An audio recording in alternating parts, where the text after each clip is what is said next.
You know, if it's just a wooden bowl you want, Target and Walmart both have perfectly nice wooden bowls. Now, because objects have an energy, I don't know what that energy's like because I don't know where that bowl came from. I don't know the people that made it. You don't know the people that made it. We have no idea what kind of wood it is, so we don't know the history of it. And then your house has a lot of that kind of stuff in it. Mine does. But then you think about if I hand somebody a piece that has my spirit in it and my love and my passion in it, now that's in their house.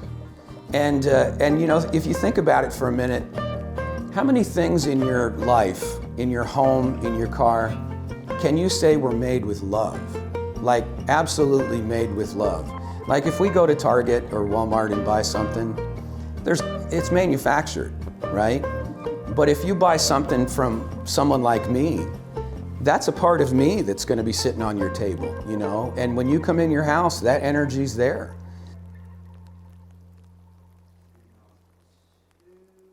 I'm Nicola Aloisio.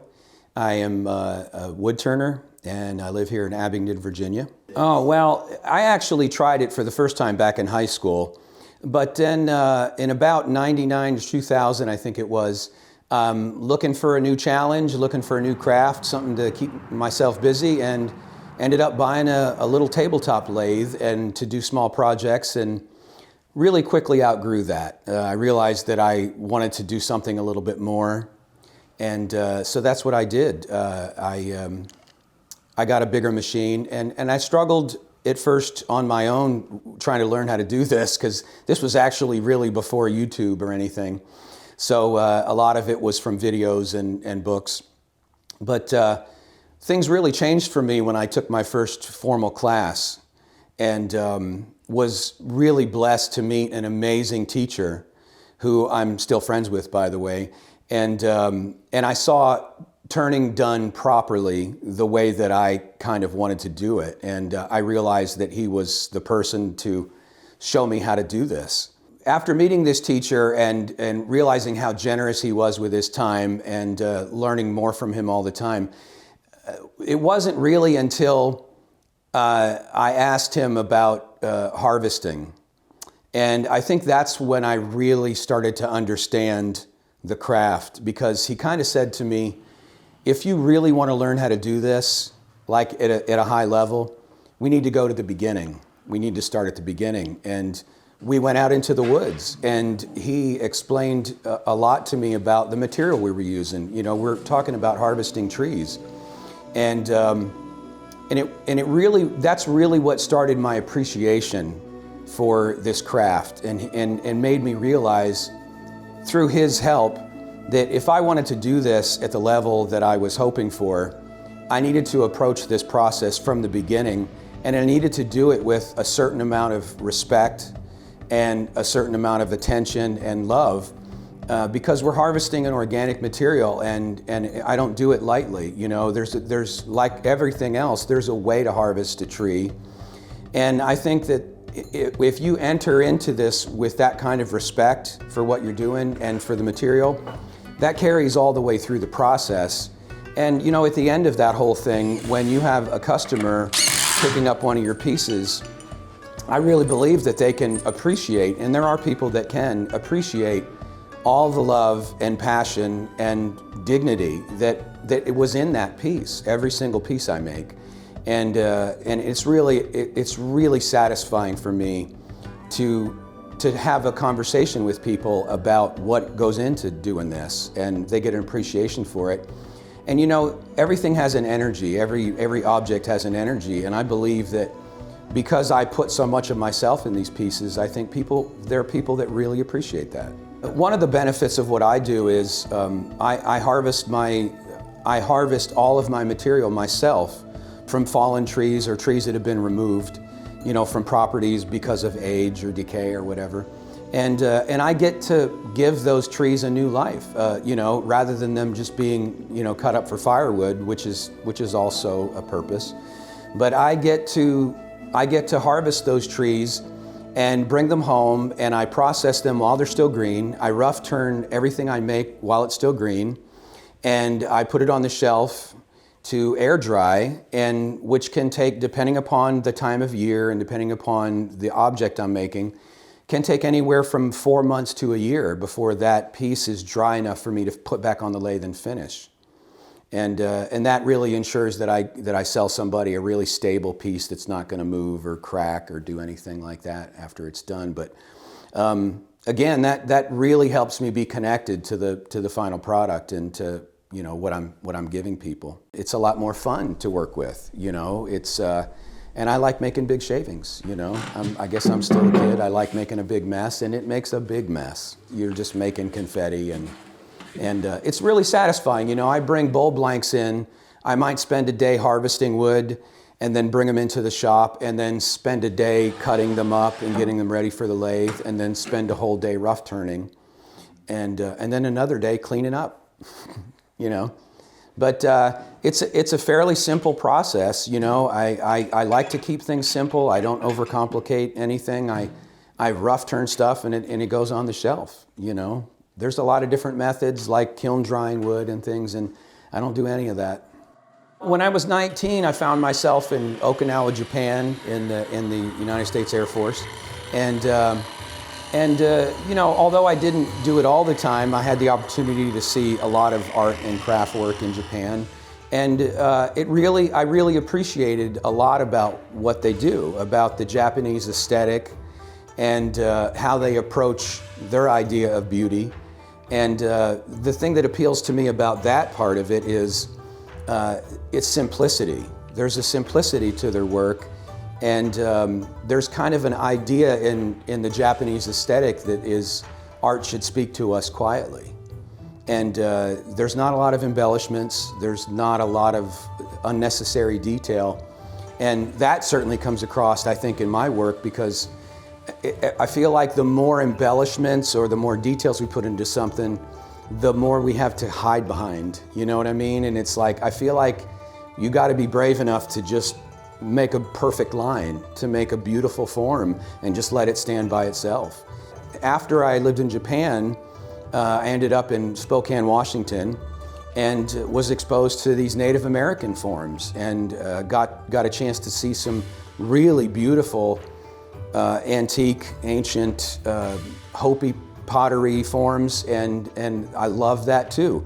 And the takeaway from Native American pottery, as far as I'm concerned, is, a lot of artists and crafters that work in three-dimensional work would say that view line as form.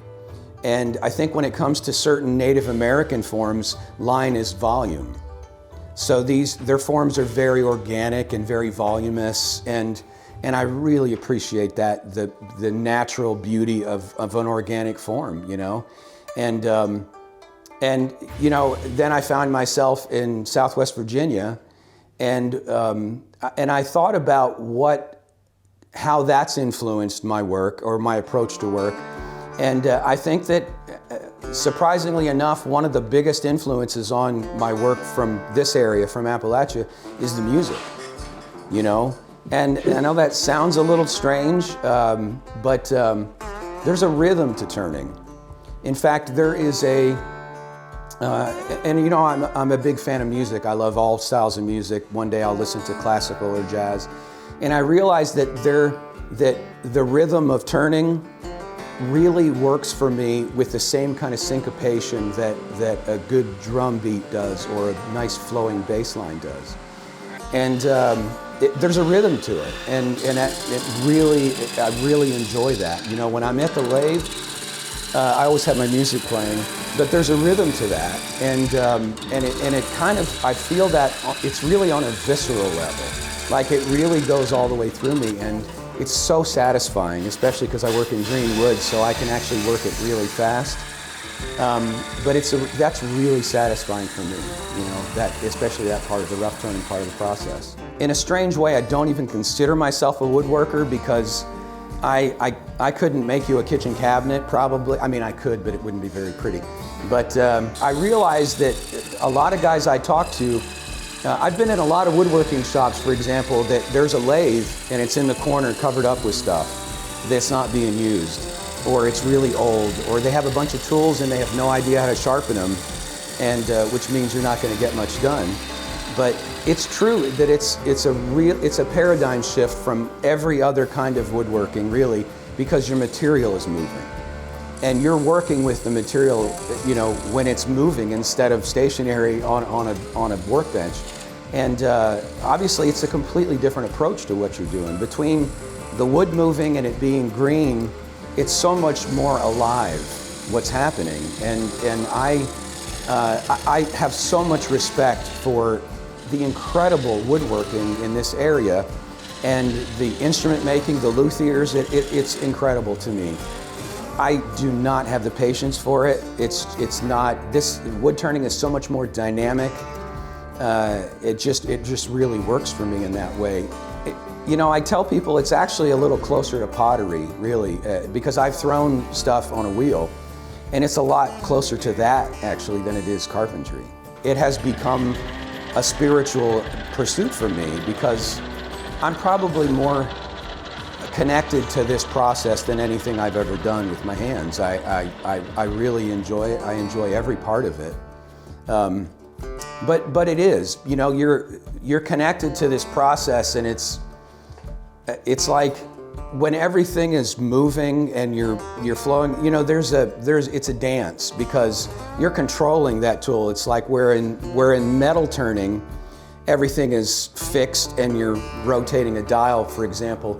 But in wood turning, everything that happens at the tip of that tool is a result of your whole body.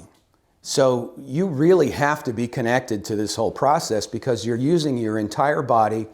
It's one of the hardest things for me to teach new students, and they struggle with it because they're so focused on their tool presentation, like I've tried to teach them, that they start to move the tool, but their body isn't moving. And you really have to use all of your being, physically. And it's just, once you get it down, I've heard it said it's like surfing, or it's like Tai Chi, or it's like yoga. But for me, there's a flow to it that it's like nothing else is going on for me. It's like all of my attention at that moment all of my energy is the tip of the tool. You've heard this saying before, but it's true. That tool becomes an extension of you. It really, and the other thing that I really appreciate about the process is I learned that once you stop fighting it, you can't fight this process. It takes it takes patience, which is maybe the most important thing that I've learned from this craft, because I'm not an inherently patient person. But I've learned that if I want to be good at this, I have to slow down, and I have to give all of my attention to that point. And that's, to me, that's meditation. That's kind of where I find balance. I absolutely would consider myself a wood turner. Everybody likes to throw around the terms artist, crafter, artisan. And honestly, at the end of the day, it doesn't really matter to me. I used to be more protective of those terms. When people would call me an artist at the beginning, when they would appreciate my work and they're trying to pay me a compliment and they would say I'm an artist, and I would say I'm not an artist, I'm a craftsman. I don't make art. But, I realized that that's not what they were talking about. Art is everywhere. I've seen people that, work at the dentist's office that are artists. Art is the way that you approach whatever it is you're doing, and if you approach anything from a place of respect and passion, you're an artist as far as I'm concerned. And they were talking about the way that I live my life rather than the products that were in front of me.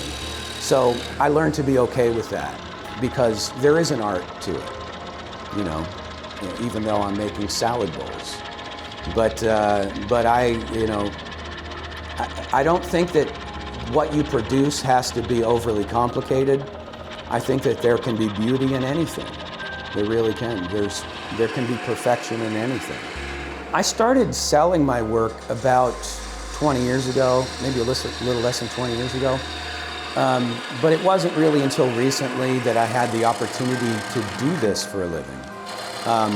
And you know, that's mostly because of the support of my wife, and who encouraged me to get back into this after a break and reinvest into this, because she could see that how happy it made me and how much I enjoyed doing this. And you know, if you can do what you enjoy, you know, that's a pretty good life. The most surprising thing to me really just occurred recently. I think the most surprising thing that has happened to me has been recently about this. When I was building this shop, and before I was even finished, I was gifted a beautiful maple tree that is the kind of maple that I use for almost all of my utility work. And my neighbor just said, "I'm taking this tree down, here it is." And it was almost like, you know, everything that I have needed since I got back into business just seems to be appearing for me. And I don't know what to do but be thankful for it and be grateful that, you know, it's almost like somebody is saying, you need to be doing this, you know, because it's just, everything has worked out. So I know that this is what I'm supposed to be doing. Not only do I get to do this in my shop every day, but I have the opportunity to go teach and to demonstrate, and which I absolutely love. I love getting out into the public. I love teaching classes. And this year I'll start selling my work again, and I sell almost all of my work through the local farmers market and a couple of large shows that I do, probably a couple of large Christmas shows, you know, holiday shows. I don't normally do local shows. I normally move towards more metropolitan areas, bigger cities that have, you know, larger shows. And I enjoy that part of it too. I love getting out and meeting people. I think about so much of what woodturning has given me since I've been doing it. I have met so many wonderful people, and it has brought so many great people into my life and so many great opportunities. And it's just, who would have ever thought that finding a craft that you enjoy would bring so much into your life besides just doing it. You know, these classes I teach, and I go do demonstrations, and people are just so great and really enjoy watching it. You know, it's like one of these things that people have been turning wood for something like 3,000 years. And so many of us have never seen it happen before. You know, you've never seen it because it's kind of a dying art, you know, because it's not really necessary anymore. But there are people that still enjoy it. You know, they enjoy watching it and they enjoy what I do. Objects all have energy about them. And, you know, I realize when people would come when people come to look at my stuff at a show or wherever, and people aren't normally shocked by the prices that I charge. But once in a while, somebody will make a comment, and you know, there'll be a little bit of sticker shock. And they'll look at me and they'll kind of be surprised at how expensive it is. And I'll say to people, without any hard feelings at all, I will say, you know, if it's just a wooden bowl you want, Target and Walmart both have perfectly nice wooden bowls.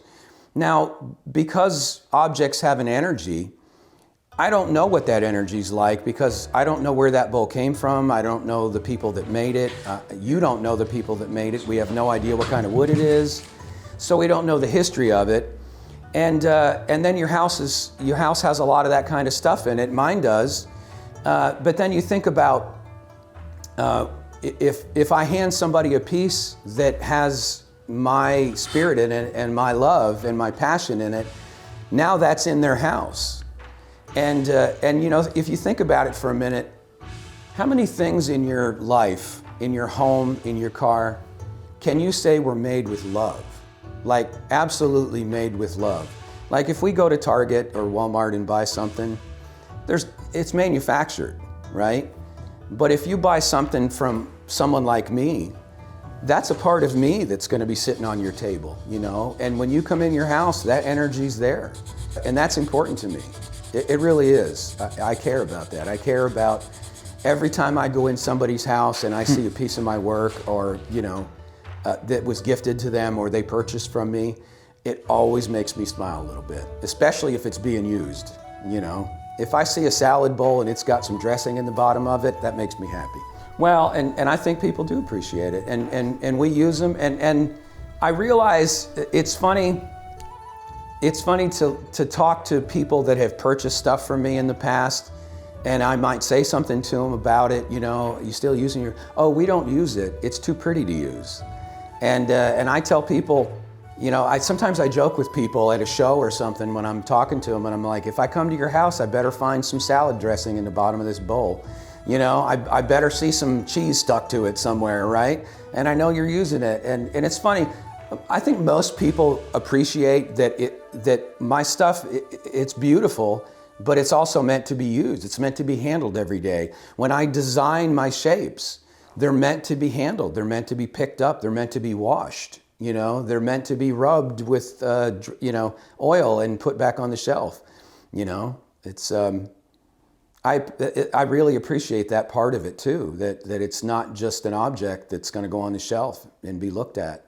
Well, it's kind of an interesting thing to me that at some point somebody said, I want to make this thing round, and I can sit here and try to chip all the sides of it off, or hey, maybe we can turn it and cut it while it's turning. And I've seen the earliest examples of a reciprocating pole lathe, where somebody would set up kind of a sawhorse in the woods, and that you have a spindle that turns, and they would throw a rope up and tie it onto a small tree, wrap that around, and somebody pulls the rope down, turns the spindle, and then lets go, and the tree pulls the rope back up and it turns the other way, hence the name reciprocating pole lathe. And they have found cores, because they would core the inside of a bowl out, they have found those cores that were thousands of years old that were preserved in England, you know? And so they were doing this a long time ago. You know, somebody figured that out. And to be quite honest, the process hasn't really changed that much. I mean, obviously we have machines now that do a great job, and obviously the advances in tools make the whole process a lot more fun and enjoyable. But it seems like such a simple thing, I think, to most people, that, you know, you go through all this exercise to make a bowl. But that matters to me, you know, because it's an object that to me is useful, but it's also beautiful and it's also important, you know? I mean, part of me, you know, I'm Italian, so, you know, we have that uncontrollable need to feed people, and that's true, I do that. So this is kind of my way of helping people with that, you know?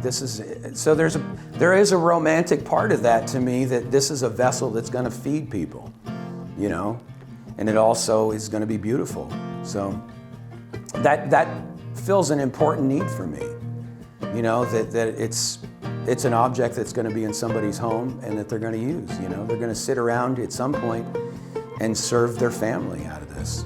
So to me, that's worth all of the work, you know.